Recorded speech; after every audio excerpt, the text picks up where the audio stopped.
So that whole stage, Wagbejake, and it just is a Ga language, and that parlance just means that we're coming from afar, or our road is as far as it can be. And we have Chief Mumeni in the studio. Chief, how are you? Very much. Nice meeting you nice once meeting again. you once again. And this time, this is the second time I'm interviewing you this year? Yes, absolutely. Okay, and you're putting together this one for how many days? So, and what is it about? What when I came here the first time, I said the Heritage Theatre Series is an attempt to reenact the entire history of Ghana from ancient to modern times. So last year we started our first play, which was Wogbejeke, The Birth of a Nation.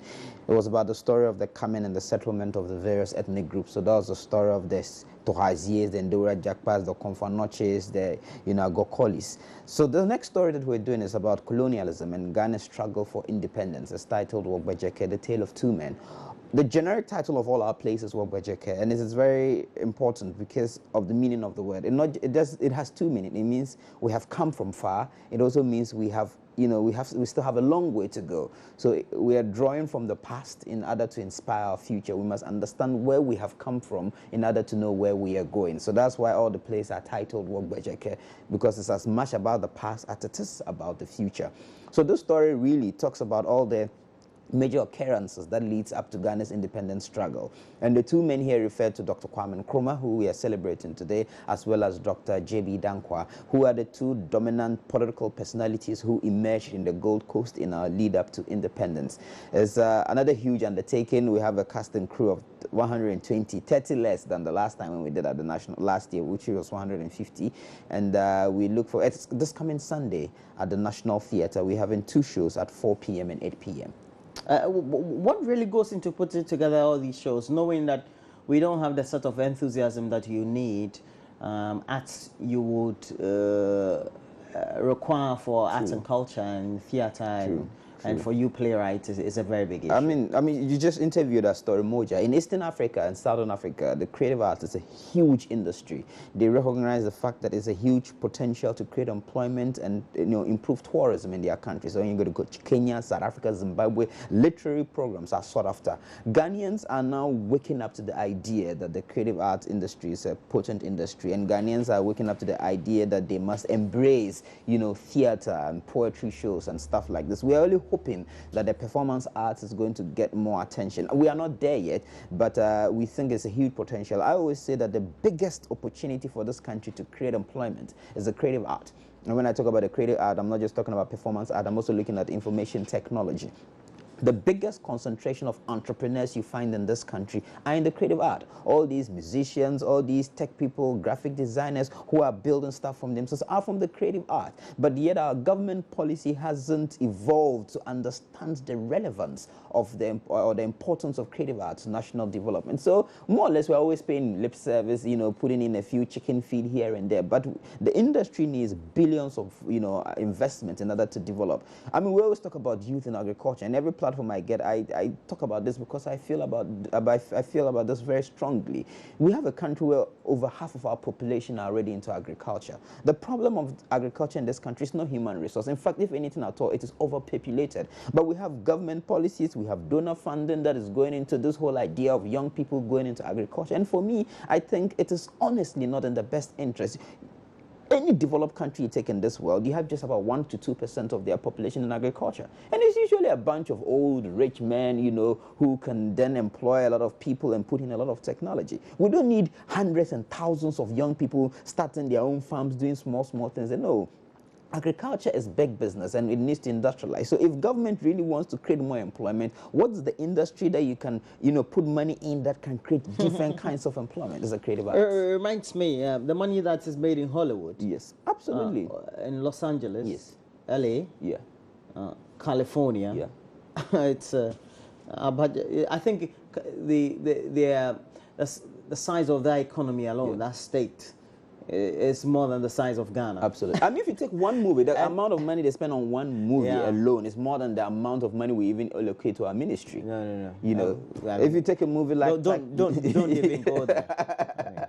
So if we have to approve a loan of some magnitude, MPP and NDC will be insulting each other for months before they approve that loan. Whilst it's just one big budgeted movie. which could get them into several billions of dollars. Yes. So, I mean, I think that our leaders must wake up and understand that potential. You know, I think it's also a cultural thing. When we talk about creative art, you know, people see it as an entertainment. Oh, and I'm over son, over casa. You know, we don't recognize the importance of the creative art, not just to the economy, but actually to the mindset. You were talking about Professor Lumumba. I mean, you were just playing his rhetoric about Africa. The only way to change the mindset of our people is how we can use the creative arts, our stories, and how we communicate with our people. And I always use this as an example. Some years back, it wasn't fashionable to wear African prints. Our young ladies were shying from it. And so people in the creative arts started inculcating it into their movies. So people like Shelley, you know, started using, you know, the GTP and other stuff. And today it's fashionable. Everyone is wearing it, and it's creating an industry. Let's talk about the hair business. And I know this is controversial. Weaves, for example, is a multi-billion-dollar industry. Every year, Africans, you know, import a lot of weaves because of our concept of beauty, because we think that to be beautiful, you have to have the flowing hair. If Africans can, you know, use really the creative arts to reconscientize their people. So we start in our music videos, you know, in our movies, you see people with beautiful, kinky hair. When people think that this is the fashion, when people think that this is trendy, that is what they would naturally gravitate to. And can you imagine the industry will be creating for African product, African beauty products, African hair products, if we can use the creative art to reconscientize? Yesterday, we paid a courtesy call to His Excellency President Rawlings, and there's one thing that he said that struck with me. He said that Nigerians were not popular around the world, but through their movies, they are getting a lot of love and attention across the world, and that if they take the movie industry out of Nigeria, probably the public perceptions of Nigeria around the world will not be good. So it was an example of what, you know, the creative arts can do, not just, you know, for the economy, but to the image of a country. And what the former president said comes by observation. Yes. Observationally, what should we be looking out for in The Tale of Two Men? So The Tale of Two Men really celebrates the... So even though we titled the Tale of Two Men on Nkrumah and JB Dankwa, the story goes beyond them to talk about the other personalities and people whose contribution have been invaluable. One of the things we don't understand in this country is that Ghana's role in Africa is important. Being the first country in sub-Saharan Africa to win independence is a great selling point. My vision, and as a creative artist, is that we can build a reputation in this country and for Ghana in such a way that every African would feel, whether the person is in Africa or outside Africa, would feel that if I'm an African and I don't come to Ghana, then I have not arrived. So it's going to be like heritage tourism. People should want to know how African liberation started, and I think that that's the brand that I do want to sell for my country. So heritage, so The Tale of Two Men really talks about Ghana's independence struggle. We have a cast and crew of about 120 people. It's a mixture of drama, of dance, of poetry, of music. It's a really theatrical experience that, you know, takes you through. It's a snapshot of the pre-independence era. You know, the excitement, the costumes, the music, you know, and the action that led to our independence. And I think that people will really enjoy it. And we always urge parents to actually come with their children because we are living in an age where there's so much information, and if we do not, you know, make our stories accessible to our children, we might lose our identity. And the 25th of September, National Theatre, 4 p.m. as well as 8 p.m. is the time. The Tale of Two Men, The Tale of Two Men, a chief movement original. But what effort went into this? Because I know it takes a lot of rehearsals, consistent discipline. And sometimes when you have a cast not towing the line, it becomes difficult. Yes. What really went into this? This year, we are proud to be collaborating with the Department of Theatre Arts. So we have a lot of their students involved in the production. So the department is a very professional department. So in terms of the cast and their collaboration and their sacrifices has been top-notch. It's directed by a lecturer in the School of Performing Arts, Abdul Karim Hakim. But we also have sponsorship from KeySoft, and they have been key sponsors since last year. We're hoping that going forward we will be able to attract other brands because of how expensive it is. Because it's not a beauty pageant. Yeah. Oh, well, I think that and it's also a challenge to corporate Ghana to help diversify their portfolio of entertainment. Perhaps also you need to convince them enough. Yes, we will do our best to convince them. And next year is Ghana's 60th anniversary. We'll be taking stock. And one of our plans is to really take Wogbajeke on a national and international tour. I mean, imagine us in London or in New York doing a 2-hour musical on Ghana, our history, our culture, and invite these big people from Oprah Winfrey. But you know that Africans generally, we don't like theater, we don't like a lot of... I mean, sometimes I beg to differ because we come from an oral tradition where these things were we do valued. understand that. Our culture But in terms of values the current story contemporary time. times, Yeah, the contemporary time. So, I mean, the storytelling is an intrinsic part of the African culture. So we have to go back to it.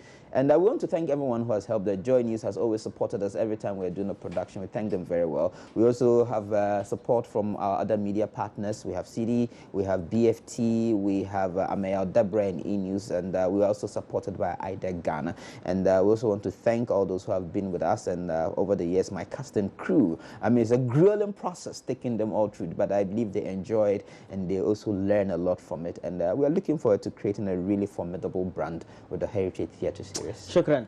Chief Movement here, a Chief Movement original, Wagbejake, The Tale of Two Men. If you look at the caricature, the cartoon of the poster, you get to see that is a graphical impression of J.B. Dankwa and the man whose they were celebrating today, Osajifo Dr. Kwame Nkrumah. Wagbejake, The Tale of Two Men, is on the 25th of September 2016. Just coming Sunday.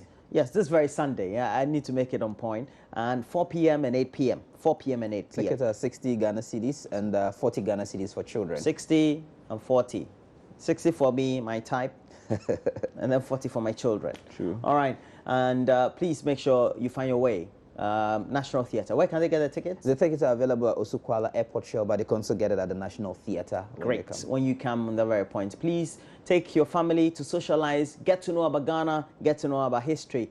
Not a lot we do these days concerning that very regard, but that's where we have to go for a break. When we come back, we're looking at massaging, and Benis will be massaged. You can imagine Benis, nice figure, you know, being massaged. And I've been told that it's a great time to be massaged. And Chenchahine Boate, my lead producer, experienced that, and he told me it does great things for him when he goes to sleep. We're taking a break. We hope you enjoy the massage session. Up next.